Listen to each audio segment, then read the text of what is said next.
Welcome to SK academy YouTube channel. SK academy YouTube চ্যানেলে সবাইকে স্বাগত। যারা আরআরবি গ্রুপ ডি এক্সামের জন্য প্রস্তুতি নিচ্ছ তাদের জন্য আমরা জিকে প্রশ্ন উত্তর নিয়ে আলোচনা করছি। সেটা অবশ্যই সিলেবাস অনুযায়ী অধ্যায় ভিত্তিক। এখন আমরা জেনারেল সায়েন্সের জীববিদ্যা নিয়ে আলোচনা করছি। জীববিদ্যার যে অধ্যায়গুলো তোমাদের পড়তে হবে তার একটা লিস্ট তোমরা দেখতে পাচ্ছ। এই লিস্টের প্রথম অধ্যায় কোষ ও কোষ বিভাজন। এখান থেকে আমরা দুটো ক্লাস অলরেডি করে নিয়েছি। তোমরা যারা কোষ ও কোষ বিভাজনের প্রথম ক্লাস এবং দ্বিতীয় ক্লাস দেখোনি তারা অবশ্যই কোষ বিভাজনের প্রথম ও দ্বিতীয় ক্লাস দেখে নিও। আজ আমরা কোষ বিভাজনের শেষ ক্লাস অর্থাৎ তৃতীয় ক্লাস নিয়ে আলোচনা করব। ক্লাসের প্রত্যেকটি কোশ্চেন খুবই ইম্পর্টেন্ট। তোমরা ক্লাসগুলো মন দিয়ে করো। তোমরা যদি এইভাবে অধ্যায় ভিত্তিক ক্লাস করতে থাকো তাহলে পরীক্ষায় অবশ্যই তোমরা প্রশ্ন কমন পাবে। চলো দেখি আজকে ক্লাসে তোমাদের জন্য কি কি প্রশ্ন রাখা হয়েছে। আজকে ক্লাসের প্রথম কোশ্চেন দেখো, মানুষের স্বাভাবিক কোষে ক্রোমোজোমের সংখ্যা কত? খুব ইম্পর্টেন্ট কোশ্চেন এটি। অপশানগুলো দেখো, অপশান এতে আছে 46টি, বি 48টি, সি 50টি এবং অপশান ডিতে আছে 52টি। সঠিক উত্তর মানুষের স্বাভাবিক কোষে ক্রোমোজোমের সংখ্যা হলো অপশান এ 46টি অর্থাৎ 23 জোড়া। নেক্সট কোশ্চেন দেখো, 2 নম্বর কোশ্চেন, মিওসিসের সময় ক্রসিং ওভার হয় কোন দশায়? অপশানগুলো দেখো, অপশান এতে আছে লেসোটিন, বি পেকাইটিন, সি এনাভেজ এবং অপশান ডিতে আছে ডায়াকাইনেসিস দশায়। সঠিক উত্তর মিওসিসের সময় ক্রসিং ওভার হয় অপশান বি পেকাইটিন দশায়। তোমাদের মনে প্রশ্ন আসতে পারে ক্রসিং ওভার কি? ক্রসিং ওভার হলো পেকাইটিন উপদশায় অ্যান্ডোনিউক্লিয়াস উৎসেচক আসে, যার ফলে নন সিস্টার ক্রোমাটিড দ্বয়কে ভেঙে ফেলে। তাদের মধ্যে দেহাংশের বিনিময় ঘটে আর এরপরে আসে লাইগেজ উৎসেচক। লাইগেজ উৎসেচকের কাজ আমরা সবাই জানি। লাইগেজ উৎসেচকের কাজ হলো যুক্ত করা বা যুক্ত করতে সহায়তা করা। এরপর ভগ্ন অংশগুলি ক্রোমাটিডের বাকি অংশে যুক্ত হয়। এই যে পুরো প্রসেস, এই প্রসেসটাকে বলা হচ্ছে ক্রসিং ওভার। ঠিক আছে, চলো পরের কোশ্চেনে যাওয়া যাক। নেক্সট কোশ্চেন দেখো, 3 নম্বর কোশ্চেন, নিম্নের কোনটি কোষ বিভাজনের পদ্ধতি? অপশানগুলো দেখো, অপশান এতে আছে ফিউশন, অপশান বিতে আছে মাইটোসিস, সি অ্যানাফেজ এবং অপশান ডিতে আছে কোনোটিই নয়। এই প্রশ্নের সঠিক উত্তর হলো অপশান বি মাইটোসিস হলো কোষ বিভাজন পদ্ধতি। কোষ বিভাজন কি একটু মাথায় রাখবে। কোষ বিভাজন হলো যে প্রক্রিয়ায় জীব কোষের বিভাজনের মাধ্যমে একটি থেকে দুটি বা চারটি কোষের সৃষ্টি করে তাকে কোষ বিভাজন বলে। কোষ বিভাজন 3 প্রকারের হয়ে থাকে। ঠিক আছে, কি কি? 1 অ্যামাইটোসিস, 2 মাইটোসিস এবং 3 হলো মিওসিস। ঠিক আছে, কোষ বিভাজন 3 প্রকার হয়ে থাকে, 1 অ্যামাইটোসিস, 2 মাইটোসিস, 3 মিওসিস। এবার তোমাদের মনে প্রশ্ন আসতে পারে অ্যামাইটোসিস কোষ বিভাজন কি বা কিভাবে হয়? যে কোষ বিভাজন প্রক্রিয়ায় একটি মাতৃকোষের নিউক্লিয়াস ও সাইটোপ্লাজম কোনো জটিল পর্যায় ছাড়াই সরাসরি বিভক্ত হয়ে দুটি শিশু কোষের সৃষ্টি করে তাকে অ্যামাইটোসিস বলে। ঠিক আছে, আর তোমাদের অপশানে আছে মাইটোসিস। মাইটোসিস কোষ বিভাজন কি? মাইটোসিস কোষ বিভাজন হলো মাইটোসিস বহুকোষী জীবের জন্য গুরুত্বপূর্ণ, কারণ এটি বৃদ্ধির জন্য এবং জীর্ণ কোষগুলির প্রতিস্থাপনের জন্য নতুন কোষ সরবরাহ করে। যেমন ত্বকের কোষ। অনেক এককোষী জীব তাদের অযৌন প্রজননের প্রাথমিক উপায় হিসাবে মাইটোসিসের উপর নির্ভর করে। ঠিক আছে, তাহলে আমরা কি জানলাম? আমরা জানলাম যে কোষ বিভাজন পদ্ধতি 3 প্রকার হয়, আর অ্যামাইটোসিস এবং মাইটোসিস সম্পর্কে জানলাম। পরবর্তী প্রশ্ন দেখো, 4 নম্বর প্রশ্ন।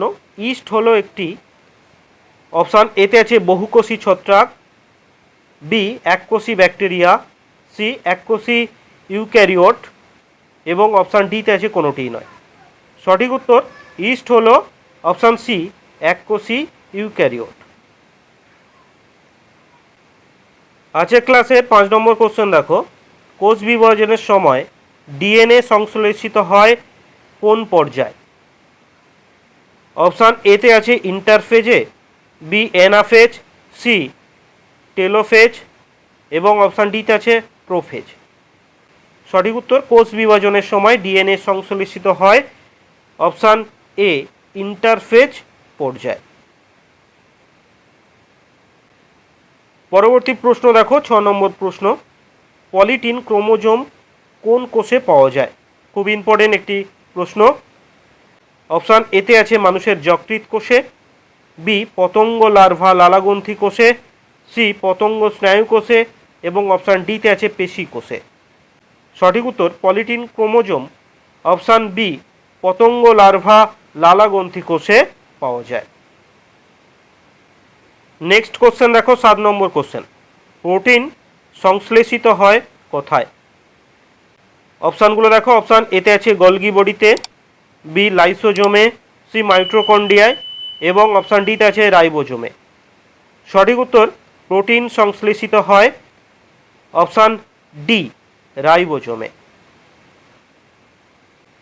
8 নম্বর কোশ্চেন দেখো, কোষের শক্তিঘর বলা হয় কাকে? খুব ইম্পর্টেন্ট একটি কোশ্চেন। অপশান এতে আছে গলগি বডিকে, বি লাইসোজোম, সি মাইটোকন্ড্রিয়াকে এবং অপশান ডিতে আছে রাইবোজোমকে। সঠিক উত্তর কোষের শক্তিঘর বলা হয় অপশান সি মাইটোকন্ড্রিয়াকে। মাইটোকন্ড্রিয়াকে কোষের শক্তিঘর কেন বলা হয়? মাইটোকন্ড্রিয়া হলো দ্বি একক পর্দা বিশিষ্ট কোষ অঙ্গাণু। এখানে ক্রেবস চক্রের মাধ্যমে প্রয়োজনীয় শক্তি উৎপন্ন হয়। যদি একটু ডিটেলসে বলা হয় তাহলে এটিপি উৎসেচক অণুর সংশ্লেষ হয় এই মাইটোকন্ড্রিয়ায়।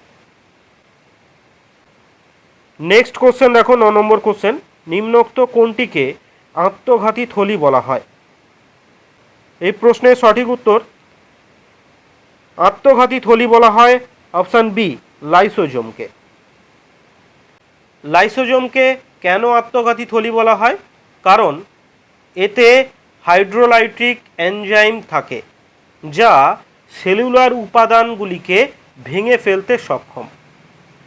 যদি একটি লাইসোজোমের ঝিল্লি ফেটে যায় তার ফলে এনজাইমগুলো পুরো কোষকে হজম করতে পারে, আর যার ফলে কোষের মৃত্যু ঘটে। তাই লাইসোজোমকে আত্মঘাতী থলি বলা হয়। ক্লিয়ার? চলো পরের কোশ্চেনে যাওয়া যাক। আজকের ক্লাসের 10 নম্বর কোশ্চেন দেখো, কোষের প্রোটোপ্লাজম অংশের নামকরণ করে কে? অপশানগুলো দেখো, অপশান এতে আছে রবার্ট ব্রাউন, অপশান বিতে আছে রবার্ট হুক, সি পার্কিনজি এবং অপশান ডিতে আছে ভেন্ডা। সঠিক উত্তর কোষের প্রোটোপ্লাজম অংশের নামকরণ করেন option C Purkinje. Next question দেখো, 11 নম্বর কোশ্চেন। আরএনএ কোন অংশে সংশ্লেষিত হয়? অপশান এতে আছে লাইসোজোমে, বি রাইবোজোমে, সি গলগি বডিতে এবং অপশান ডিতে আছে মাইটোকন্ড্রিয়ায়। এই অপশানগুলিতে এই প্রশ্নের সঠিক উত্তর নেই। এই প্রশ্নের সঠিক উত্তর হবে আরএনএ সংশ্লেষিত হয় নিউক্লিওলাসে। ঠিক আছে, আরএনএ কোথায় সংশ্লেষিত হয়? আরএনএ সংশ্লেষিত হয় নিউক্লিওলাসে। নেক্সট কোশ্চেন দেখো, 12 নম্বর কোশ্চেন। নিম্নের কোনটি ক্ষুদ্রতম কোষ অঙ্গাণু? এই প্রশ্নের সঠিক উত্তর হবে ক্ষুদ্রতম কোষ অঙ্গাণু হলো অপশান বি রাইবোজোম। পরবর্তী প্রশ্ন দেখো, 13 নম্বর প্রশ্ন। মাইটোকন্ড্রিয়ার ভেতরের দিকে ভাঁজ হওয়া অংশকে কি বলে? খুব ইম্পর্টেন্ট প্রশ্ন। অপশান এতে আছে ক্রিস্টি, অপশান বিতে আছে অক্সিজোম, সি ক্লোরোপ্লাস্ট, অপশান ডিতে আছে ক্রোমোপ্লাস্ট। সঠিক উত্তর মাইটোকন্ড্রিয়ার ভেতরের দিকে ভাঁজ হওয়া অংশকে বলা হয় অপশান এ ক্রিস্টি।